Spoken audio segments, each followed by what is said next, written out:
Welcome, class, to our discussion of Jesus' journey to Jerusalem. We've come to a point now where the Synoptic Gospels, especially Matthew and Mark, take a break from their presentation of what Jesus' ministry is. In fact, I say it's a break. Rather, they don't include a lot of this information that we find in Luke and John concerning Jesus' journey from Galilee to Jerusalem. Matthew and Mark pretty much reveal to us that Jesus had a Galilean ministry, and when it was time to go to Jerusalem, he went to Jerusalem. We don't see much in the way of interaction between Jesus and Jerusalem in his ministry at all until he takes this journey. And for Matthew and Mark, it's apparent that this journey is for one reason and one reason only, and that's to consummate God's plan through his death and resurrection. So the geography plays a very important role, and Jerusalem has a minor role in his ministry up until this point for Matthew and Mark. Now Luke and John expand Jesus' contact with other parts of Palestine in the way that they tell the story of Jesus. And by implication, it would suggest that Matthew and Mark are very limited in their scope of what parts of Jesus' ministry they want to talk about. And Luke and John have expanded his outreach and at least revealed more of a focus than just on Galilean Jews or training his disciples for the ministry to come.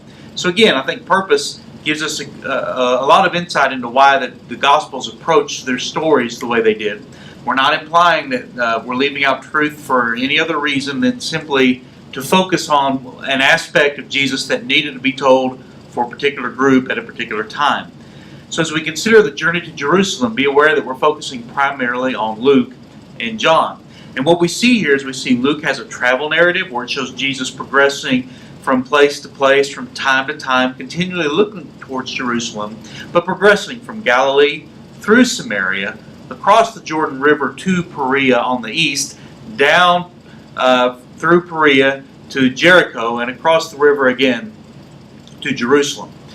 So we see that John's perspective is quite different. John adds an element where Jesus attends several festivals in Jerusalem. And then we'll see the unique parables that are presented in this section by Luke, the mission activity presented by Luke, and also lessons in discipleship that are contained in all four of the Gospels as Jesus prepares to enter into Jerusalem. Let me touch first on John and how John views this ministry of Jesus taking place. We see John showing Jesus primarily on the east side of the Jordan in Perea and traveling back and forth to Jerusalem on several occasions during this final year of ministry, attending festivals. So it's John who's highlighting Jesus' travel down to Jerusalem and back. And it's Matthew, Mark, and Luke that kind of highlight his goal from getting to Galilee to Jerusalem, but never highlighting his participation in the Jewish festivals in the process. So John 7 through 12 includes a similar context in ministry, but we see Jesus doing very different things. What we do see here in chapters 7 through 10 especially is that Jesus attends several festivals, including Feast of Dedication and also the Festival of the Tabernacles. What we have therefore is a timeline in John that Jesus attends the Feast of Dedication sometime around that would have been in December. The Feast of Tabernacles would have been somewhere in October. And so we see this process of October and December, and then we see early spring, Jesus and Lazarus' story unfolding. And so we've got this, every 3 months kind of John giving us a moment with Jesus in terms of his attendance of the festivals. What we see then is that we find that Jesus is clearly proclaiming his intentions at each of the festivals, that he wants to change Judaism, and he has a way to go about this. He's also, as a prophet, calling Judaism out and seeking to further explain what these festivals truly mean, and if the people were truly following God, how they would understand them. And the signs and the teaching that he does surrounding each of these festivals highlight the heart of the festival, highlight the significance of what it should be to the Jews, and they highlight how Jesus, the Messiah, brings out the reality of how fantastic and wonderful these festivals are. In each attempt, Jesus is calling out the Jewish leadership to follow him, and they are rejecting him at each turn. He's also building faith in his disciples as he teaches and he shows them. It's a clear attempt for Jesus to call Judaism to follow him, and in each case he's rejected. So keep that in mind as you kind of glance through John chapters 7 through 12, and note the role that the travel plays in this, and note also the role that the festival plays in Jesus' teachings and miracles. We see then at this point in John's Gospel, he's ministered to all of Palestine. He can defeat death with his miracle of Lazarus in chapter 11. He has fulfilled all of the Jewish festivals and feasts that need to be fulfilled. And all that is left now is for him to prepare his disciples for eventual death and resurrection. So John's presentation shows that Jesus has done everything necessary to call the Jews to follow and to prepare the disciples for his death. Now Luke does this in a different way with his travel narrative, beginning in chapter 9, verse 51, and going all the way through 19:28. Here we see Jesus traveling from Galilee to Judea and taking a rather generous amount of time, it would appear, to preach and teach along the way. Now in this section there are three clear points of division. In Luke 9:51, Luke 13:22, and Luke 17:11, there is a phrase that says, on his way to Jerusalem. And so in each of these three sections we find Jesus moving forward in Samaria, moving forward in Perea, moving forward towards Jerusalem. So the image of Jerusalem is constantly on Jesus' mind as he's traveling, and yet along the way he's ministering, preparing his disciples, and teaching. Now within Luke's narrative, we find that there's an emphasis on his parabolic teaching.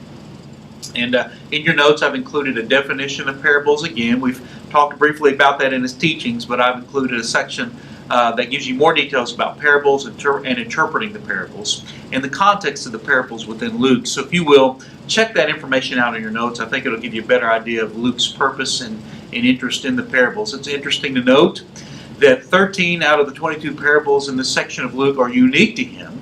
And we find Mark only using one of these, and we find Matthew paralleling 8 others. But Luke's use and the significance of the parables for Jesus' teaching in this travel narrative is very significant. We find that the opposition to Jesus' ministry is rising and is going to continue to grow until his death in Jerusalem. So we find Jesus using the parables to teach his disciples and any of the crowds who would actually want to hear and listen to him and see him as the Messiah. We find that these parables also fire back at his opponents, and they craftily bring forth some issues that the opponents need to deal with as Jesus is presenting the truth in parabolic form. We find that the parables focus on humility, the proper practice of religion, faithfulness to religion, and even a call to Judaism, to come back to God who has given them a covenant and given them the land and given them everything they need. A call to the Jews to come back and respond to the Father who is calling to them. Jesus is also speaking these parables in terms of salvation and God's desire for his people to be found. So we've got these elements here, and these parables all seem to focus not on the kingdom coming, but on the kingdom here and the people needing to respond to Jesus in them. Now, in addition to the parables, we also find some unique teachings of Jesus concerning discipleship. Luke highlights he highlights several examples of living discipleship, but I've highlighted in your notes 4 key examples. One of Jesus and the children, one of the rich young ruler, blind Bartimaeus of the blind beggars in Jericho, and then Zacchaeus, as Luke includes that story and him alone in Luke chapter 19. And these chapters in 18 and 19 highlighted by Luke kind of illustrate all the discipleship teaching that Jesus has given to his disciples and the crowds, and these moments of action right before Jesus goes to Jerusalem kind of illustrate to his people, once again, this is what you need to do if you're going to follow the teachings that I have given you. In addition to these teachings on discipleship and these actions of discipleship, Jesus makes some clear passion statements. Now, Matthew, Mark, and Luke all contain 3 clear passion statements as Jesus prepares to enter to Jerusalem. And they sound something like this. Mark 8 puts it this way: he began to teach them that the Son of Man must suffer many things, be rejected by the elders, the chief priests, and the teachers of the law, and that he must be killed, and then after 3 days rise again. And he spoke plainly about this. Now, I think the insinuation is he spoke constantly of this, but the Synoptic Gospels include 3 references to it as points of transition or points of increasing tension as the story moves forward. Now, John interestingly enough, also includes these passion statements, these not just predictions, but preparation statements. So the disciples would know that when Jesus' death comes and his persecution from the Jewish leaders comes, that they'll know that Jesus had this under control from the beginning. But John's perspective is very unique. In these chapters 7 through 12, John does not in any way, shape, or form include the same statement that Mark or Matthew or Luke include. But instead he uses three different aspects. He says, he uses the word glorify. I will be glorified. The Son of Man will be glorified. The Father will glorify the Son. And each of these is within the context of him talking about what will happen to him in the persecution that will come. So the glorification of Jesus, according to John, is his death and subsequent resurrection. There would be no glorification if he was still dead. The resurrection is a part of that. But this term glorification has a double meaning. It doesn't mean just to lift up, but it means to die on the cross, be lifted up on the cross, and then experience resurrected glory. It's also the question, why kill me, occurs several times in John chapters 7 and 8. Again, he's asking the crowds, why do you want to kill me? Why do you want to hurt the Son of Man? And this idea of persecution is there, but it's John's unique way of saying, my death is coming, but Jesus says it in a different way. And also we've got this idea of the term suffering used in chapter 10 and chapter 11.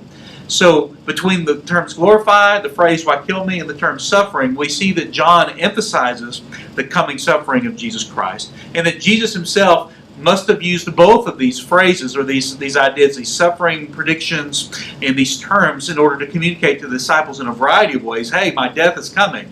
And of course they struggled with it. They refused. Peter even said, no, this is not going to happen to you. And in Matthew and in Mark he's called out and even called Satan by Jesus for rejecting the idea that Jesus must suffer.